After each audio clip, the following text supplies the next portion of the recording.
Hi, I'm Paul Driftmeyer. Thanks for joining me on my 8th episode of Out of the Frying Pan.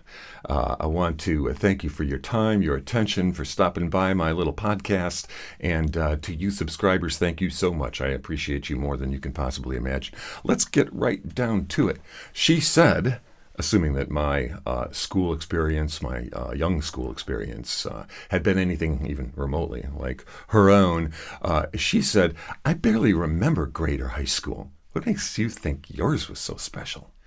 And, we'd been doing a lot of debating on one of my favorite topics, the difference between public schooling and private education.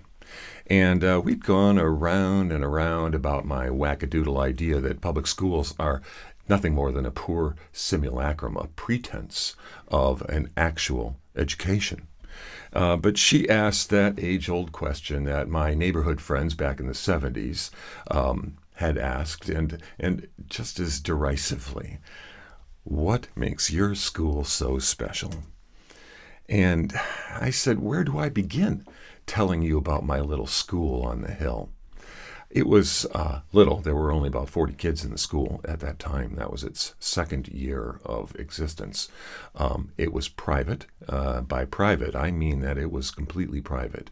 And it continues to this day to be completely private. No money that has been laundered through the political process in the form of vouchers or anything else is acceptable as tuition. Tuition is cash on the barrelhead. And that's my and their conception of what a private school is. It had opened in 1962, just a year before I got there, in a repurposed farmhouse on a hill in Brookfield, Wisconsin, which at that time was very rural, surrounded by countryside. Couple of little neighborhoods, one of which contained my house. And at the very top of that hill, right out in front of that farmhouse, was a flagpole. And I remember assemblies around that flagpole reciting the school prayer. Yeah, we had a prayer, and everybody recited it, and nobody was triggered by it. It was actually the prayer that the Supreme Court of New York State had just found recently, like maybe a couple years before, had just found unconstitutional to recite or to be used in any public school in the state of New York. Here's that prayer. Almighty God, we acknowledge our dependence upon Thee, and we beg Thy blessing upon us, our parents, our teachers, and our beloved country. This republic could use a lot more of that. And we recited poetry because memorization is a muscle to train and a tool to hone. I can still recite Kipling's If, or Poe's The Raven, and many more, and Polonius' advice to Laertes in Hamlet. Quote, this above all, to thine own self be true, and it must follow as the night the day.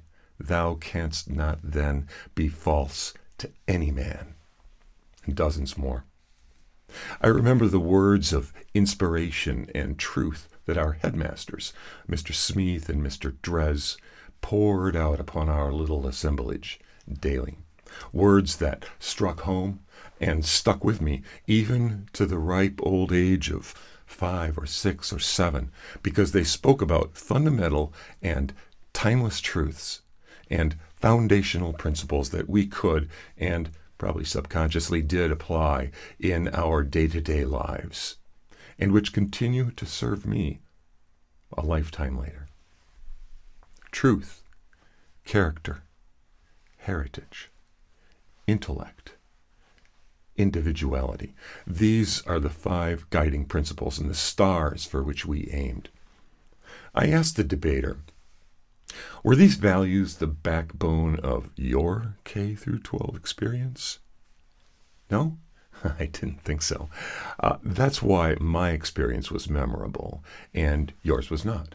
My experience, all those years ago, was the watershed event in my life to this day. And I'm eternally grateful that my watershed event happened then and not as some midlife crisis much later. These beliefs have stood the test of time. So you spent your youth immersed in the public square, the forgettable political realm, getting schooled, while I spent my youth in the private sector, being educated in the skills and the values that my parents desired for me. And while you were learning that all good things come from the government for free and were learning to comply with authority, I was learning that there is no such thing as free, that every individual is a unique creation of unlimited potential, a lamp brightly lit. I learned that ideas have consequences. But here's the thing, and I want to make this clear right away. I was a terrible student. I was a refusenik. My mantra was, you can't make me. Read Huck Finn for Mr. Schlick? I don't think so. French for Madame Lagacé? No. But I was okay with Latin. And sentence diagramming. To this day, I diagram sentences in my head before committing them with the send button. But those refusenik ways dogged me, as you can imagine, until I matured out of them around the age of 50.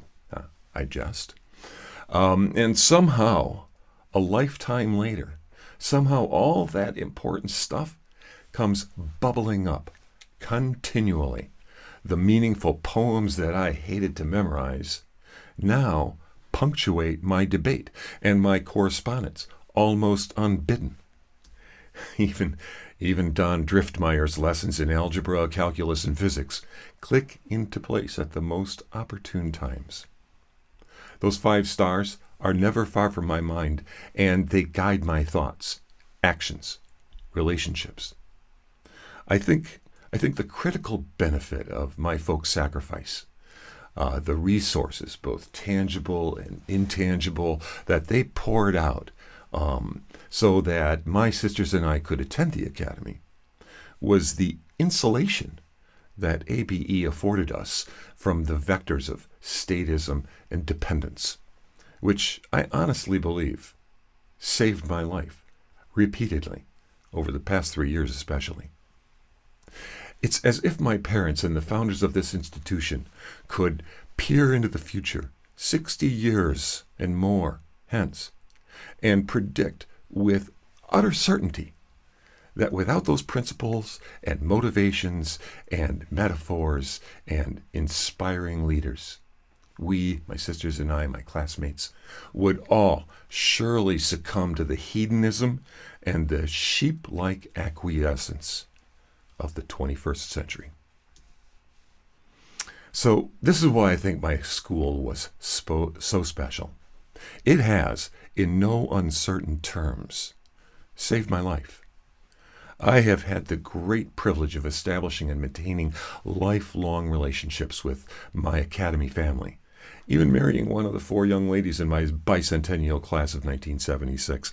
And that, along with all those relationships and all those great lessons, are the best things to happen to me ever.